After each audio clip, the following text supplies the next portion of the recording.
are the New York Knicks. I'm back, rocking in New York. Well, it's the Knicks. New York. We are the New York Knicks. New York. For this new season we're about to enter, the Knicks is taking no shorts, just like winter. New York, New York. New York be about the Knicks, huh? But the best thing about New York City is K-N-I-C-K-S. Everybody say go New York, go New York, go! Go New York, go New York, go! Hey everybody, welcome to the New York Knicks podcast, episode 530, part of Dash Radio. I am Jay. How you doing, Mark? Good. I enjoy recording this show from Reverse Earth, where the Knicks are awesome and the rest of the NBA blows. It is wonderful living on Reverse Earth, Jay. Do you like Reverse Earth? I love Reverse Earth because the Knicks are awesome. 12 out of 13 games, I'll take it. Yes, the Knicks are stomping over the competition. When the NBA announced their second half schedule, everyone in Knicks world said that's a pretty tough second half schedule. The NBA was kind of the NBA schedulers were kind of dicks to the Knicks. They gave them a really rough second half schedule. You know, the Knicks have played really well at this point. The second half is going to be a brutal second half. A lot of really good teams, a lot of above 500 teams. The Knicks are probably going to tank, but let's still consider it a successful season because you know what? It's been a good ride, but the Knicks this second half schedule. How's it been, Jay? How's the second half schedule going? Second half schedule is it's been going very well. It's been kind of cake. Yeah. Hey Jay, when the Knicks got Thibs, hey, did you want Thibs for his defense or his ability to make the Knicks one of the best 3-point shooting teams in the league? I mean, who saw that coming? The beginning of the season, we're like, the Knicks need 3-point shooting. The Knicks just have no shooters, and then all of a sudden, You're still not going to talk up this episode, Jay? Am I not talking up? I don't know. You're still low. No one's going to wake up in your household. Okay. Well, I have kids in my household. I'm going to shout. Well, you also have you're on a completely different story. I'm in a basement right now. Yes, I would never shout upstairs because I'm not going to wake my kids up. My wife would murder me. Mm-hmm. Yeah. I'm trying to not get murdered too. Okay. Yeah. So the Knicks have the best since April 1st. The Knicks are the best 3-point shooting team in the NBA. It's really hard to believe. I mean, other than Bullock, none of these guys were known for hitting threes on a regular basis. Everyone got so much better. I mean, it's also part of ball movement. I mean, instead of just doing ISO and jacking up shots, now you actually have ball movement, guys taking good looks, and that makes a huge difference too. Yes, that makes a huge difference. So I'll tell you, this team in December shot 36% from three. It was only 5 games. They shot 36% from three. If the Knicks had shot 36% from three, of course, of the whole season, would you have said, I'm happy? Yeah, very happy. 36%. If the Knicks had shot 36% from three, they would have been something like 17th in the NBA in 3-point shooting. Mm-hmm. Would that have made you happy? Yeah, I thought they were going to be bottom 5. I really did. Yeah. I mean, coming into the season, who did you think could shoot a three? Bullock. Yeah. IQ was supposed to be able to shoot it. IQ, we hadn't seen it yet. IQ had a rep, but we hadn't seen it. So maybe IQ. Yeah. I mean, we all knew that Randle should never shoot a three again. Last season, he was bad at shooting threes. He should take that out of his game, right? Yeah. And RJ will never be an outside shooter. Terrible at threes, right? Yeah. Nomad said, I offered Thibs to take my wife. That's how much I like him. Why don't they? I know I love the fans are shouting MVP for Randle, mm-hmm. but can we shout MVP for Thibs also? I mean, if he's not top 3 for Coach of the Year, I don't know. Has a coach ever going to receive votes for MVP? Because I want Thibs to get some MVP votes. Seriously. I mean, so the Knicks shot. This is there. So they shot 36% in December, then 34% in January. Mm-hmm. So pretty mediocre. Mm-hmm. February 40%, March 38%, April 42%, May's only been 2 games, but 51%. I'll take that. That's sustainable, right? That's totally sustainable. So the Knicks right now are in 3-point percentage. The Knicks are 3rd in the NBA at 39%, only behind the Clippers and the Bucks. In fairness, the Clippers and the Bucks shoot a lot more threes. The Knicks are still Knicks shoot about 30 threes a game, which is still near the bottom, but the Knicks have recently started shooting. So they were shooting early in the season. They were shooting, because in December they shot 29 threes a game. It's January 26th, February 28th, and then they shifted upwards. In March, 32, April, 32, and May, 31 so far. Basically, they've added 3 or 4 shots per game and are shooting at a higher percentage. I mean, I feel like I've noticed the Knicks are putting a greater emphasis on shooting threes. Is that fair to say? Yeah, I think it is. Ghost said they give Coach of the Month to the Wizards coach, who was the Thunder's ex-coach, right? The one who thought that Perkins was worth starting for like 3 years past his prime. Scotty Brooks. Yes. It took me a second on that. Yeah, whatever. The Wizards are playing really well also, so I'm not gonna whatever. But how do you not give it to Thibs? Does Thibs should get Coach of the Year, right? He might be. He didn't win any Coach of the Month, right? I don't know if he has. I don't think he has. But I don't understand how you can give it to anyone. Like the Jazz are playing well, but they already had a lot of really good players. A lot of teams that it usually goes to a guy who's like, here's an awesome team, make them slightly better. Thibs took a team that coming into the season, everyone said, well, this might be the worst team in the NBA. Yeah. And now they're 9 games over 500. If they lose the rest of their games, they're going to be 2 games over 500. Pretty much every outlet said the Knicks were going to be one of the worst in the league. Yeah. I remember hearing Bill Simmons on his podcast, for NBA preview, just being basically laughing at what a joke the Knicks were. He wasn't even it wasn't like he was doing an ESPN thing where they rip the Knicks all the time. He was just I don't know what the Knicks have in this roster. I don't understand the moves they made in the offseason. Hopefully Barrett ends up being good, but they're a complete mess. I mean, and at the time I was like, that's a fair critique. I think we had similar episodes. Yeah. And the only takes were, well, maybe if Obi, the only positive was this guy Obi could play 35 minutes a game and win Rookie of the Year, and they'll find somewhere to dump Randle's body. Good season, right? If you look back in April, the Knicks went 9, 10, and 4. 11 and 4. 11 and 4. So I have it in front of me. Sorry. Yeah. Probably should have won. And they beat some good teams too. I mean, they beat some good teams. They also had some really they had that loss to remember the loss to the Timberwolves where you were there go the playoff chances. Yeah. They really they blew that game. That was the game where what's his name? Who's the rookie they have there? Edwards. Edwards, yeah. Edwards made a joke basically about RJ taking the last. They wanted RJ to take the last shot, and he was so happy, and we were basically in mourning. And since that time, I don't care what the Timberwolves have been doing, but the Knicks have been goddamn on fire. Yeah, Barrett seems like he took that personally and stepped up his game a lot since then. Barrett's been playing great. He was the top scorer 3 out of the next 4 games for the Knicks. He also, if you look at his 3-point shooting, I don't have the numbers quite in front of me, but he basically, I think if you take out those first 5 games from December, he's one of the top. He's in I think he might be in the top 10 for 3-point percentage. Yep. He's become an actual on a decent volume of 4 a game or so. He's been a pretty decent 3-point shooter. It's one of his weapons now.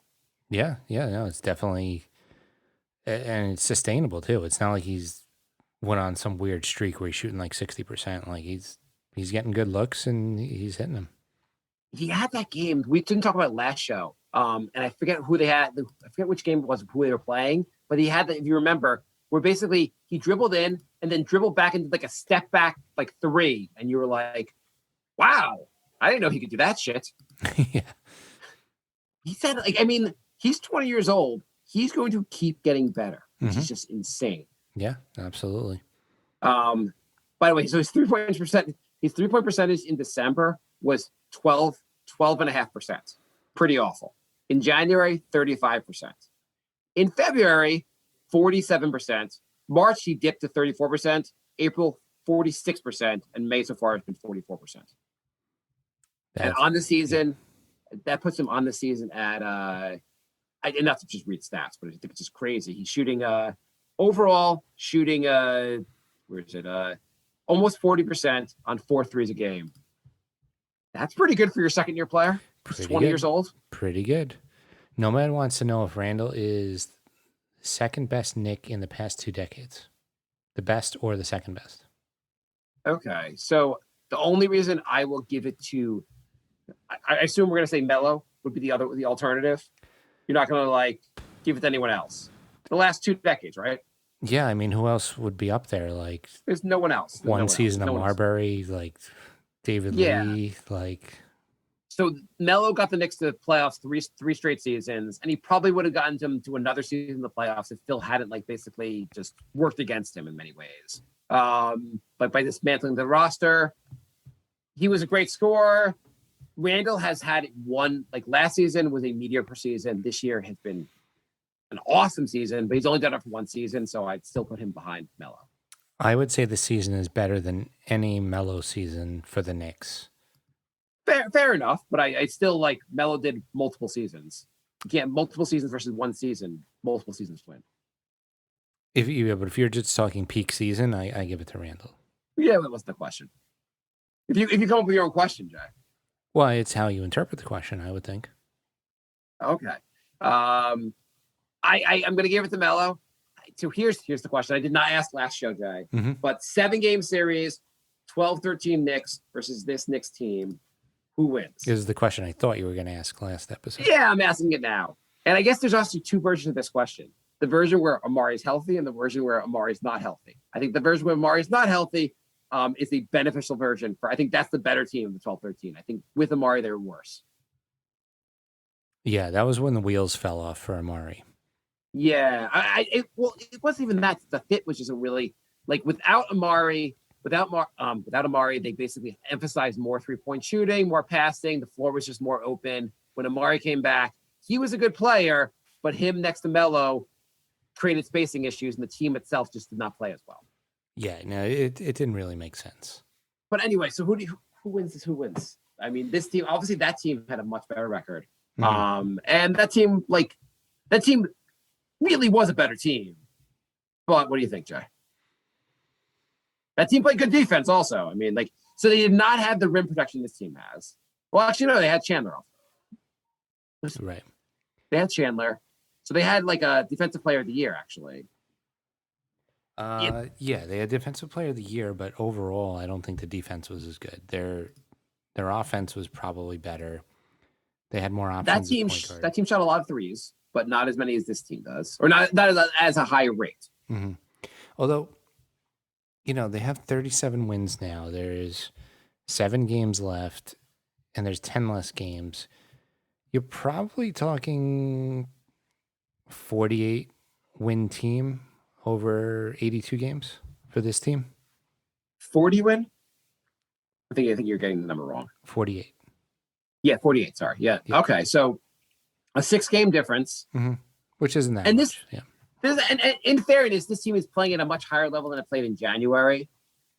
If this team was at the level it was at in January, the record would be better also.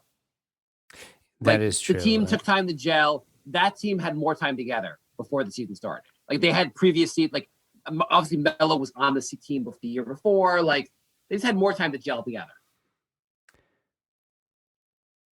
Yeah, I would say probably. I mean, obviously Randle's a better passer. You had, I guess, the point guard in that team. You had Kidd. You had the double point guard thing they were doing. J.R. Smith and Burks canceled. Maybe is Smith better than Burks? What day of the week are you talking about? What's up? What day of the week are you talking about? I mean, a non-post club night. Yeah, because if you're talking about a weekend game, then Burks is way better. That is a fair point. And the numbers back that up. His but I daily guess- splits, by the way, if you're new to the show, look up J.R. Smith's daily splits. It's like, I think, a 7-point difference between weekday and weekend games. It's not And even close. the Knicks years, not the Cleveland years. The Knicks years. It's a different player. It's insane. His field goal percentage goes down like 15%. It's absolutely insane. So I would say that team, the 12-13 team, still wins, but 6 or 7 game series. I think this team wins. I still, yeah, Really? I agree. It's a close series though.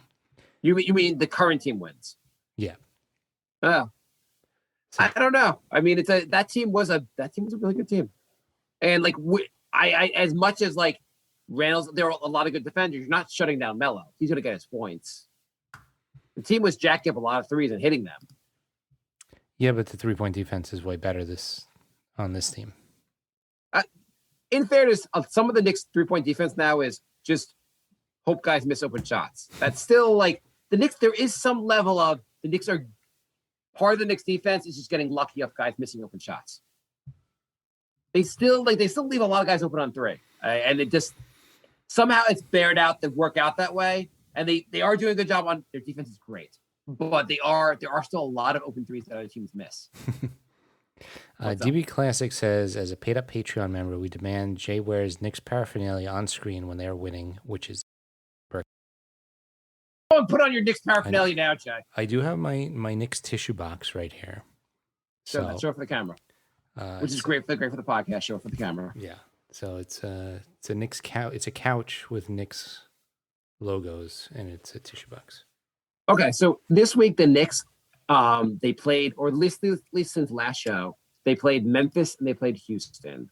And why were these games awesome, Jay? The West Coast trip. They won.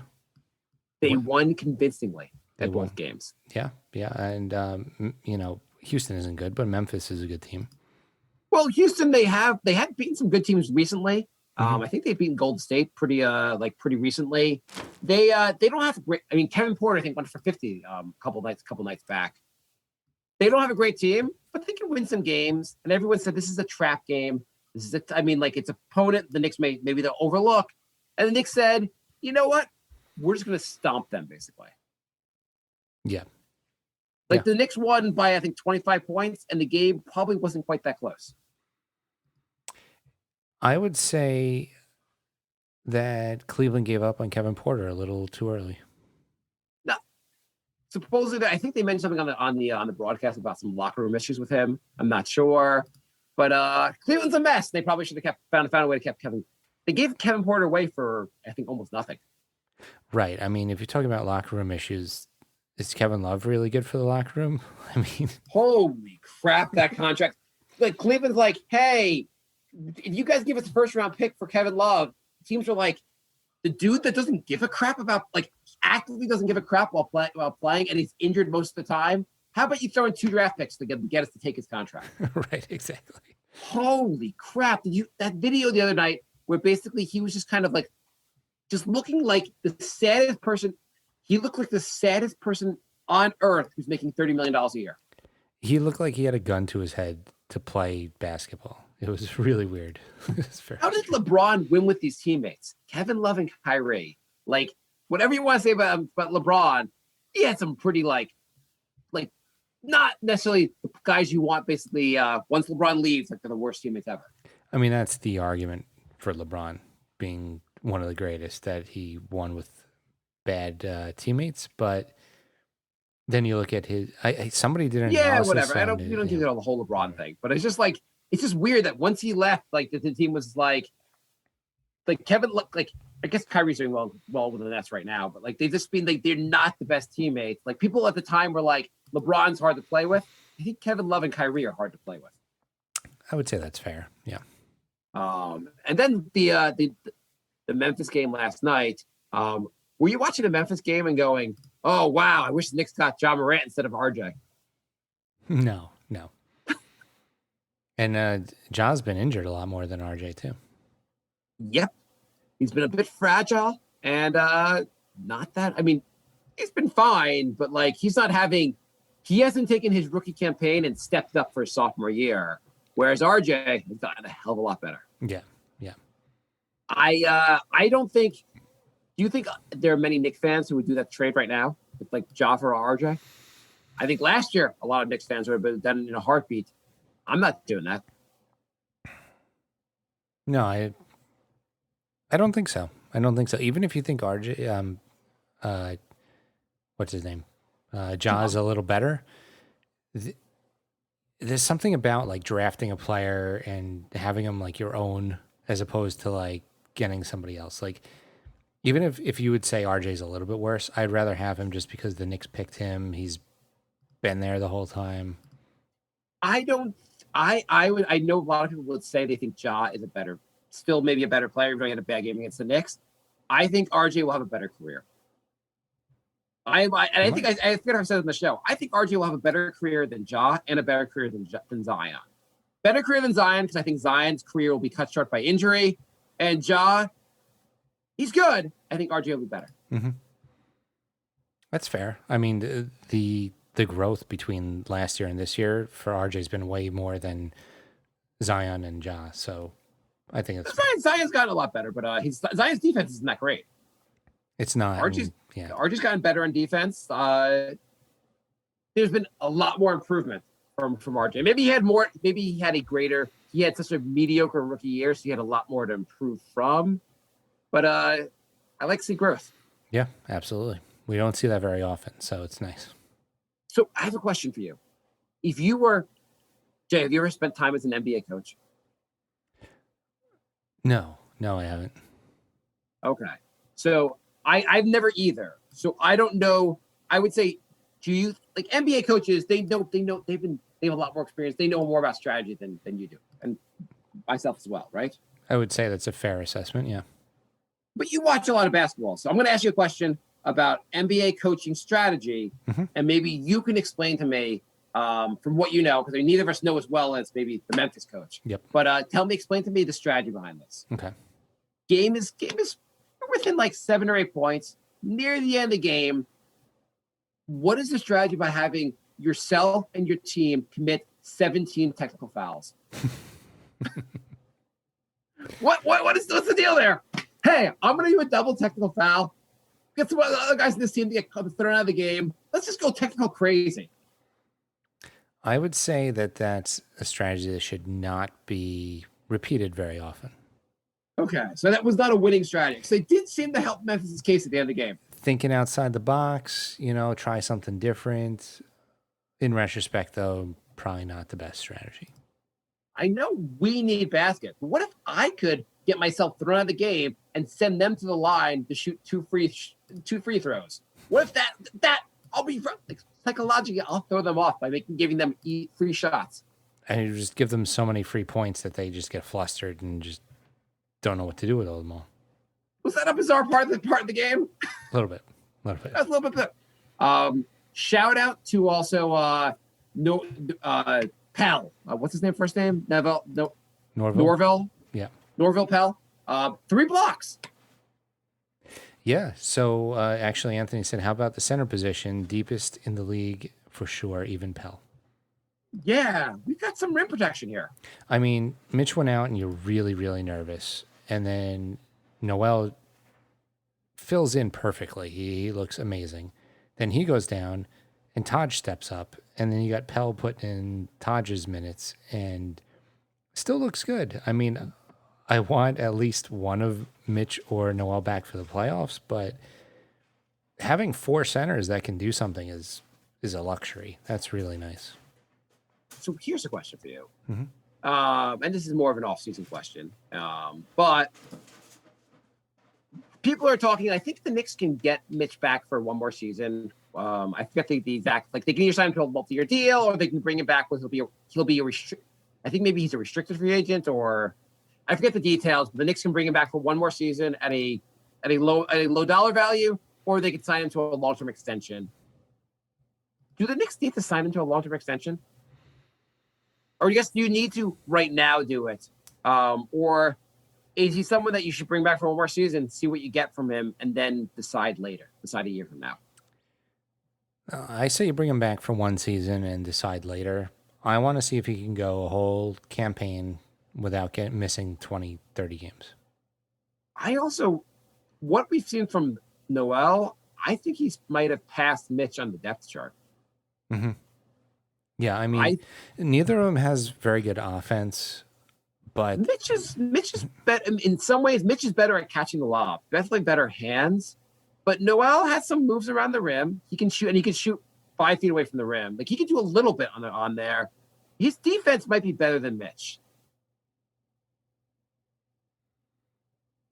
He might be. He might be. He's been so good. I mean, complete difference maker. Teams don't want to drive when Noel's in there.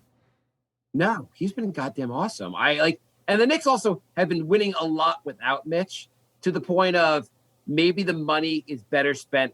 Like, I don't know. I mean, it sounds crazy, but like if Noel and Taj are your centers next year and you put the money into other positions, maybe you're better off. Yeah. Yeah. Or bring back Mitch get his back for one more season, bring back Noel and get Taj back here. But don't, if anything, maybe Noel you sign to if you can get him to a multi-year deal. Yeah. Yeah. I mean, that's also, I know Mitch has been injured, but like one thing Noel doesn't seem to do as much as Mitch is he doesn't have the foul trouble issue. Mm-hmm. Yeah. Yeah. He definitely cut down on that a lot. So that's a huge, huge plus. Okay, so we were going to do for the show, we wanted to update our Knicks player power rankings. We've done this a couple times through the season, and we want to update just to see where we are with this. Jay used to do on a weekly basis a Knicks player power ranking, but he stopped doing it because the team is good now, and apparently he can only do this player power ranking when the team is trash. Yeah, my between the move and my job situation, that I had to take a break on that, but next season I'll bring that back.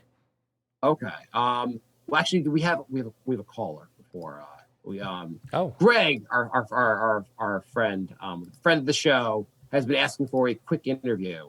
mm-hmm. Do you want to pick up the call and? Yeah, sure. We'll cut to that. All right. Thanks for joining us, Derek. Hey guys, this is Derek Rose. If you're a longtime fan of the show, you've heard me many years ago when I was on the Knicks team. I'm back. Well, thanks for joining us. It's been a few years. Yeah, it's been a few years, but I'm back in the show. Thanks, Greg, for wanting me back on the show, and I'm back on the team. And what do you want to ask me, Jay? You've only got a few minutes here. Yeah, I feel like you're almost a different player than last time you were on the team. Last time you seemed a little scared to take the court. You liked all the time off. You were relaxing. Yeah. So you know what? Last time, so I took a lot of time off for injuries. I never wanted to play, but you know what? I rested up, and I found out, you know what's even more fun? You know what's even more fun, Jay? Mm-hmm. Being awesome. I'm being awesome now, and Knicks are awesome, so suck it. Wow, you actually like being on the court now. Holy crap, it's awesome. This Knicks team, we have so much fun beating the crap out of the rest of the NBA. It is awesome. I feel like you should have tried that a few years ago when you came over. I never thought of it. I remember I had that MVP season. Things were great. Got an injury. Got a little scared. But now, things are awesome. Well, I'm glad you had a change of heart, because the whole spending time with your family thing wasn't contributing to the wins very much. God, my family's annoying. Yeah. That's what happens. You quarantine, you spend too much time with your family, and then you're like, you know what? Playing basketball is... My family said I have to spend a lot of time with them unless I'm really good at basketball. So I've been working really hard not to spend time with my family. It looks like it worked out for everybody, except maybe working out. Don't give my family my phone number. I won't. I'll keep that secret. Thank you for joining the show. Appreciate it. Maybe we'll interview you again before the playoffs. Greg on Facebook wrote he wanted a Derek Rose interview. Let's go through the Facebook questions real quick and then do our rankings so we don't miss the Facebook questions. Yeah. Anthony writes, do the Knicks have the most deep roster? Noel out, Robinson out, and we still got Gibson and Pell doing the job anyway. Wow. What is S/O? Shout out. Shout out. I cannot. I don't spend enough time reading all these things on the. Everyone has to shorten everything. No one can just type out full words on the internet. Everything is just shortened. I love when Goddamn annoying reading things on the internet. anything. Anyway, anybody, wow. like Shout. under 50 should know. Mark is like, what is this? What are these kids doing? He's shortening. It's not even an acronym. You're putting random things in short. Like I should figure out what S/O means because somewhere on the internet people are writing that now. Get off my lawn. Get off my goddamn lawn. Anyway, shout out to the coach of the year for that. Knicks are awesome. How? By the way, Thibs should be coach for life. But if Thibs ever decides not to be coach, you know who my coach is? Who's your coach after Thibs? Does Thibs have a son? He does. Okay, him.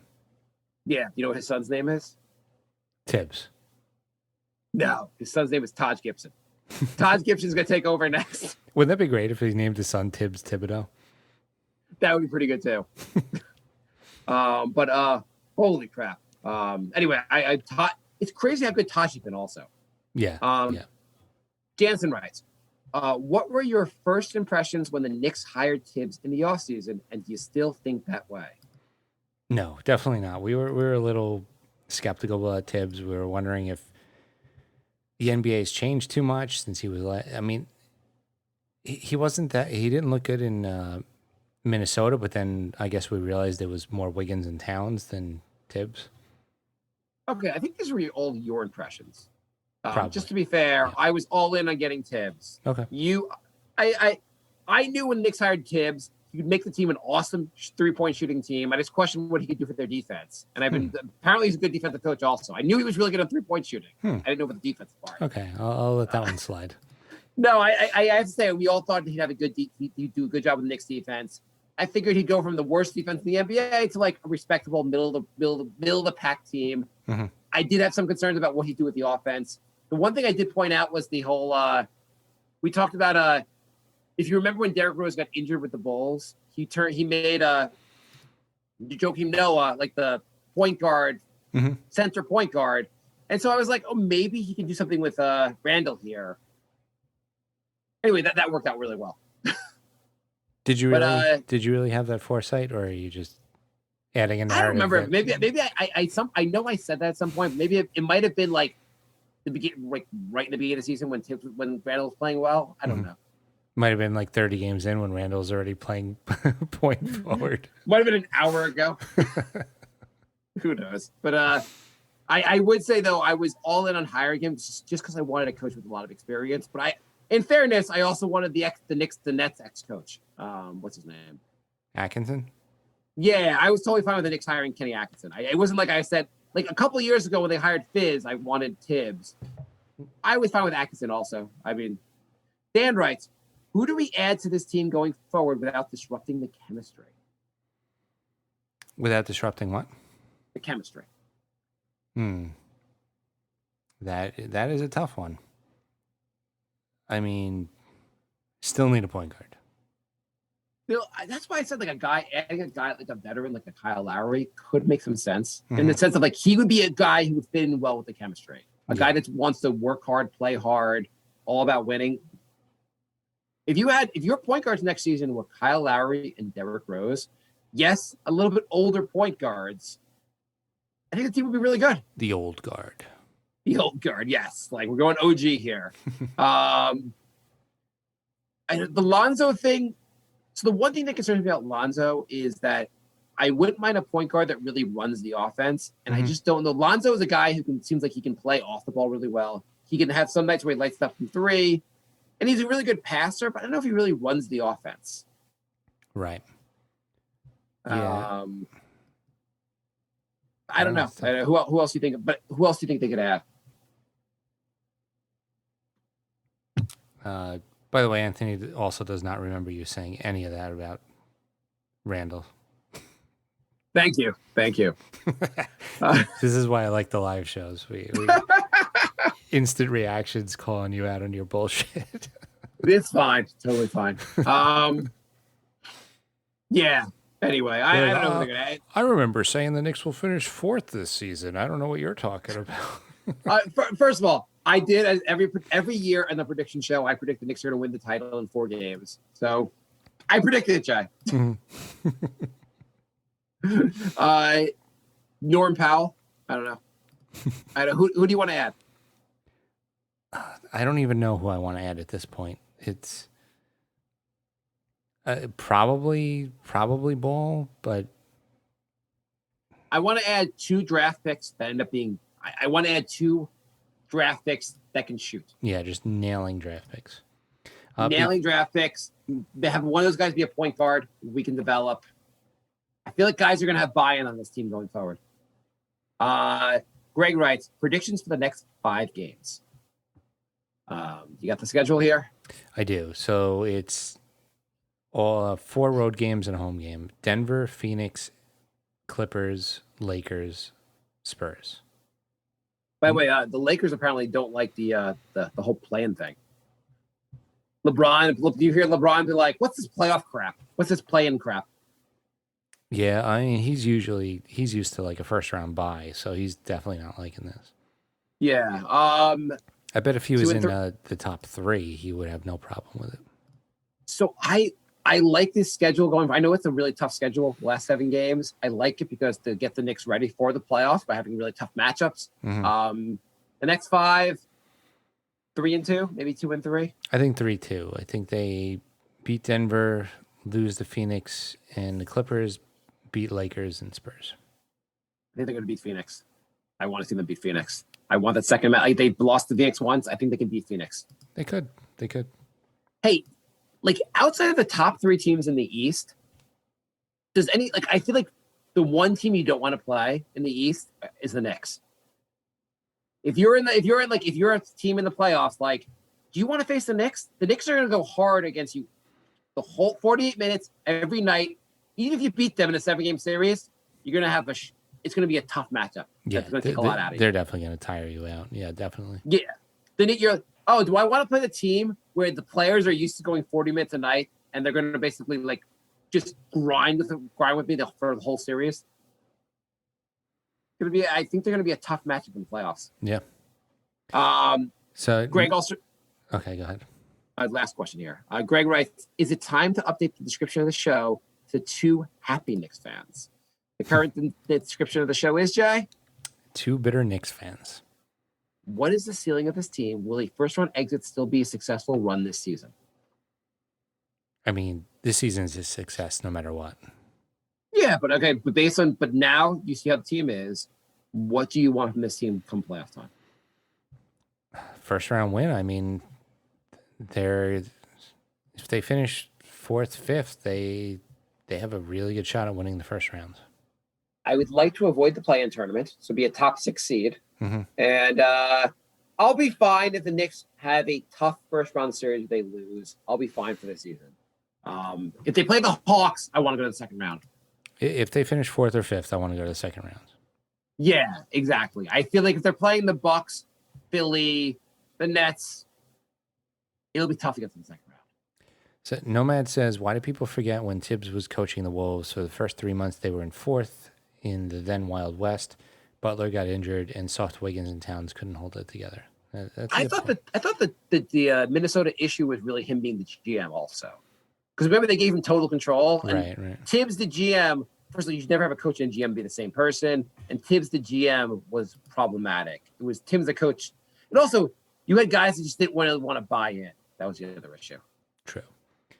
And DB Classic says, Mark was happy about Thibs being coached, though. But Jay did say the Knicks would rather the Knicks not break up the team and mess up at the trade deadline, which has worked out so well so far. I would say, I think if I remember correctly, we were very iffy about the Derrick Rose trade. And Anthony says Mark wanted to trade Randle just in case it was a fluke. I said that at some point. Sounds like something you'd say. When was that? Not at the trade deadline. I don't know. No, I definitely was not saying that at the trade deadline. There's no way I was saying that at the trade deadline. Before we go to our rankings, I just want to thank all our Patreons. I don't mention it every episode, but we really do appreciate it. Patreon.com/NY Knicks Podcast. I want to thank Harley, Brian, Steve, Michael, Daryl, John, Matthew, Angel, Chris, and Anthony. So Thank you guys. Really yes. appreciate it. It's awesome. Thank you so much. It definitely helps the show, and we really appreciate it. Also, a shout out or just a longtime fan of the show. We have not heard from him in a couple of years, and we're just wondering if he might be listening to the show and not commenting anymore. But Steven, he is a big time Toronto Raptors fan. He has not been, we've not heard from him for a while, and we're just wondering, hopefully he's okay. And if he's listening, please give us a shout out. Anthony says you wanted to maximize his value, you liar. I don't think that happened. I think you're listening to a different podcast. There's no way I wanted to trade Randle early this season. In the offseason, I was totally fine with trading him leading up to the season, but I do not think I was going to trade him early in the season. I really love having these live fact checks. Listen, there's no way to listen to the audio and find out the truth. So, yeah, just like when we were doing our video game stream and you told me to shoot that girl. Jay, we have our rankings. Calm down. Okay. Calm down, Jay. Let's move on. Okay. So, player, do you have the old player power rankings? I threw it out right before I moved. But okay, whatever. You don't have to have it. You have your current list? Yeah, I mean, we're both agreed Randle's number one. I think I had Frank number one, Jay. So you're gonna have to fight me. Okay. Okay, so Randle's number one. Clearly, no problem. He's number one. He's goddamn awesome. Number two, Barrett. I think we're gonna agree on number two. I wonder how much we're gonna agree on this. We had Randle and Barrett 1 and 2 before too. I mean, they're the two best players. Yeah, they're kind of locked in. Like, I mean, outside of some stretches from Barrett where like he's had a couple of off games, Barrett's been awesome this season. Okay, I feel like the list might be a little. Let's see where it goes from here. Okay. Number 3. Anthony says he's gonna find the episode. You will publicly apologize. Find the episode. This is bullshit. I did not want to trade Randle. This is BS. I mean, fake news. Holy crap. I love it. 3, I would say Derrick Rose. Wow. I guess I don't know who else you would have put, but I put Rose also. I think Rose has been so important to the team. And I think when he is on, the team is really hard to beat. It's kind of weird that our number 3 is a bench player, but our starting point guard plays about 15 minutes a game now. So, by the way, I don't understand how insane how much has COVID screwed with your brain? Where like the Knicks are playing this well, and your first reaction to every win is, "Hey, Twitter, Elf still sucks." Just like, who can't? He's not even playing major minutes. Thibs is paying attention. So what? He starts. Who gives a crap? Every once in a while, Elf doesn't look bad. I think we can all agree Elf's not that bad if he's your backup point guard. I don't care if he's playing reverse style starting. He's been fine. Just stop it. I don't know. I know we've won 12 or 13 games and we're the 4th seed, but if Elf gets to play, it's just awful. I don't like it. Does anyone else does anyone else lose it? It's like, do Milwaukee fans be like, "Hey, yeah, I know we're pretty good this season, but goddamn Bobby Portis." Like, does any other fans team like lose their mind over one guy playing when the team is playing well? I don't think so. Okay, number 4. Nomad says, I'm also a Raptors fan like Steve. I'm from Toronto. I started listening to the podcast when we made the Bargs deal. I was also a Bello fan from his Syracuse days. I used to hate listen, but ended up liking the Knicks. Now I'm a fan. Wow, we converted somebody. Yes, we're converting you. This is conversion therapy here. Who's your number 4? Number 4, I'm going to go with Noel. Okay, this is the first one we disagreed. You're going to go Bullock, right? Okay, well, just stop looking at my list, Jay. I know it's like, I guess there's not that many. So only reason I'd say, so I want, and I will admit, earlier in the season, I thought Bullock was trash. I didn't understand why.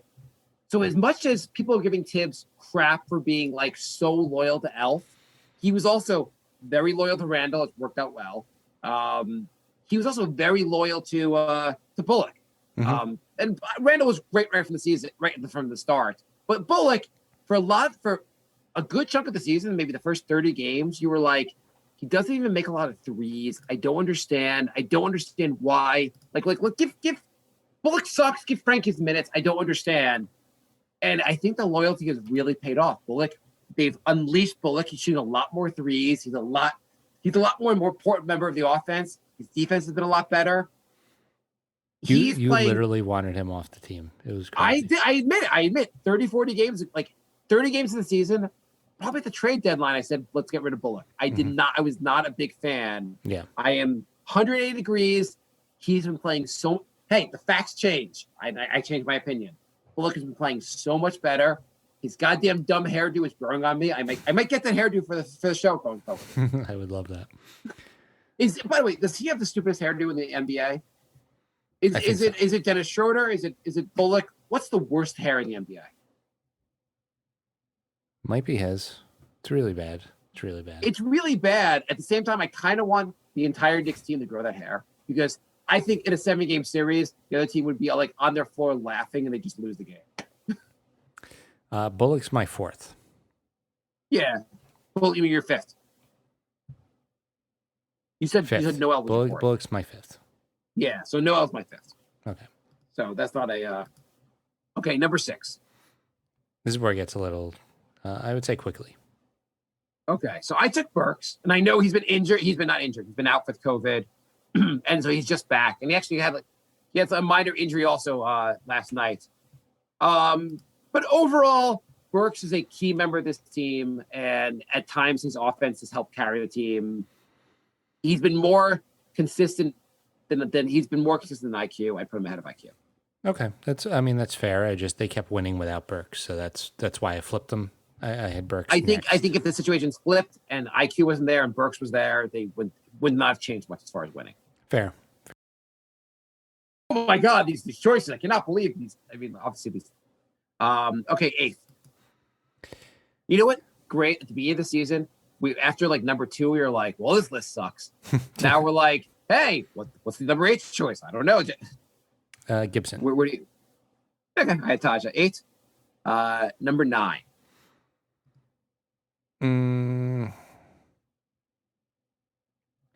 Yeah, this is where it's like whatever. I guess Alfred. So number 9, I put Obi. Okay. And I'm giving Obi here because he has looked a little better lately. Okay. In defense of he's been more confident. He's had some. I think once a game he has a move where you're like, oh, I can see more of this. Mm-hmm. And I also think in his defense, the Knicks don't have a point guard that necessarily works well with, like a pass first point guard that really was working to set him up would be very helpful for him. I don't know if it would be like if he had a point guard really like if the Knicks tried to like focus the offense a little more around him and try to set him up more, ran some plays for him, he would look a little better. And he does not have that here yet. Every once in a while, Rose sets him up, but he cannot create his own shot yet. He needs someone else to create a shot for him, and the Knicks don't really focus on doing that. But I think overall he's looked a little better lately. It's a little like to the point where when he's in the game, I kind of want him to get the ball near the rim because I think he can do something with it. Okay, fair. Who was your 9? Who's your 9 number 9? You said Alfred. You said Elf? Yeah. Okay. My 10. My 10 is Mitch. I know he's been injured, but maybe that says more about the guys that I'm ranking below him. Yeah, I mean, I would go with Obi and then Mitch because I just can't rank a guy in the power rankings that high that is not playing. Yeah, fair. 11th, I have Elf because he is playing and he does some nice things out there. 12, I have Frank, and 13, I have Knox. Sure, that's fine. I Yeah. don't care. At this point, it's like who's playing 6 minutes a game? Like, who cares? Let's spend the rest of the show arguing about how Jared Harper should be ahead of Knox. Let's do it. Anthony's currently looking for the episode right now. He's narrowed it down. Thank you, Anthony. I really appreciate it. That's so helpful, Anthony. Please, thank you so much. He thinks it might be 5:12, but we'll stay tuned. Okay. Thank you so much. Do the research. I really am excited about this research. Thank you so much.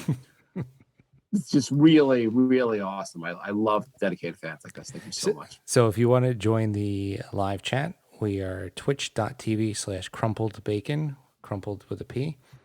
And if you hit follow, then you'll get a notification whenever we go live, and you can join the show live. And are there any emails? We didn't. nyknickspodcast@gmail.com. We did not get any emails this week. That's messed up. I should also mention that if you also want to support the show and you don't have Patreon, but you have Amazon Prime, you get a free subscription on Twitch every single month. So you could subscribe to us on Twitch and it helps the show. Yeah. By the way, I forgot I got Norvell Pell. I'm going to put Pell 13th and Knox 14th. I'll put Pell ahead of Frank and Knox. Yeah, I guess Frank and Knox. Yeah. Is it amazing also that like the love for Frank, like the Frank stands are just being like, yeah, we're winning now. Let's kind of forget about Frank. Like they've kind of given up, like all the talk about play the young guys and everything else, and like, oh my God, Frank has to play. Frank has to play. At least those people are like, the elf haters are still out there, but the Frank has to play guys are like, I'm gonna save this for when the team is bad again. I guarantee if we go to Twitter right now, there's at least 3 Frank tweets. There's no Knox love. There's no Knox love whatsoever. Knox is I'd say who's most likely not to be on the team next year? Is it Frank? Because actually I was just realizing Knox is still on the rookie deal. Right. Yeah, so he'll be back. Frank probably will not be back. I don't think he will. No, I don't think he will. So a couple questions for you. We have a few more minutes. Yeah. We have 4 more minutes. Cool. So I saw a stat from last night, and I think this was last night's game, or maybe the night before. And so that's not up to date, but they said Randle in his first 6 seasons had made 168 threes. This season, he's made 143. Jesus. Holy! It's a few more since the stat actually. So, but isn't that insane? That is really crazy. So Also, I didn't realize it was his 7th season already. well, his first season was injured. Remember? Right. But yeah, he's not that old. He's 26. Mm-hmm. I also meant to mention this on the last show. I forgot to. So they played Phoenix. Well, we were talking about the Phoenix game on the last show. So one thing that annoys the crap out of me is Chris Paul's side to side, like pretend he's getting fouled thing.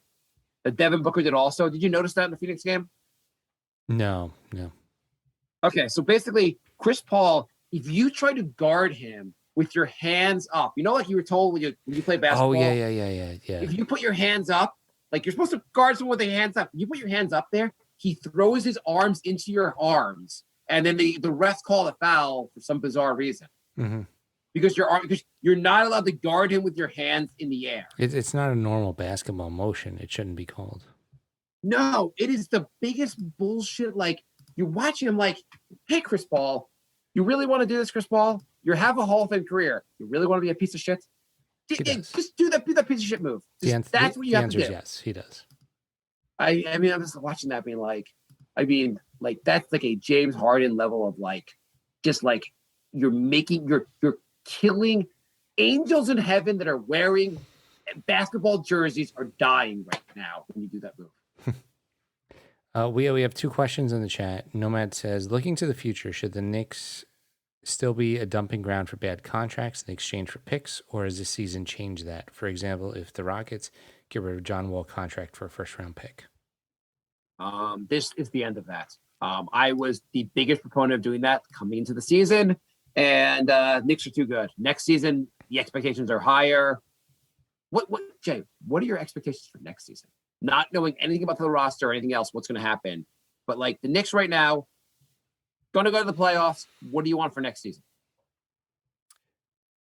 I would say bring back as many of the productive players as possible. Figure out that point guard situation. No. I meant sorry. Results. Forget what the roster. What do you want results wise? For this season, I want next season. Oh, next season. Got to build on this season. So if I would say a top 5 team, and second round of conference finals. Yeah, the Knicks better be getting better from here, which is like a pretty big ask. Yeah. Well, should the Knicks be a dumping ground for contracts, Jay? No, I think now it's time. now they've proven that they are a good team with a winning culture, and they need to fill out that roster and go for it. Yeah, I think going into this, I would never have said, like, hey, let's get a guy like Kyle Lowry. But now the team is ready to win. Let's go all in. Whoever can make us better. I don't care if they're young, if they're old. Let's freaking start winning games. Yeah. What's the second question? That was it.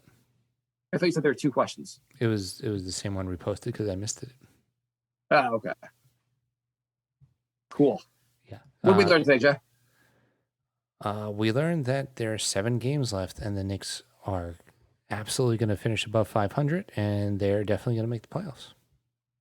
And we learned this team gets more awesome every week. Yeah. And next week we'll learn what episode Mark said he wanted to trade Randle. Wonderful. Just wonderful. Thanks for listening, everybody. We'll be back next week, which second to last episode before the playoffs. Oh, man. Should we do 2 episodes a week for playoffs? We might have to, yeah.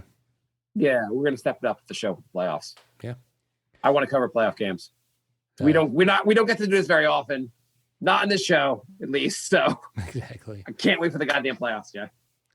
Thanks for listening, everybody, and we will be back soon.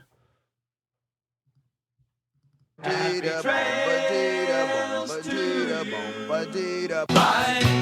love.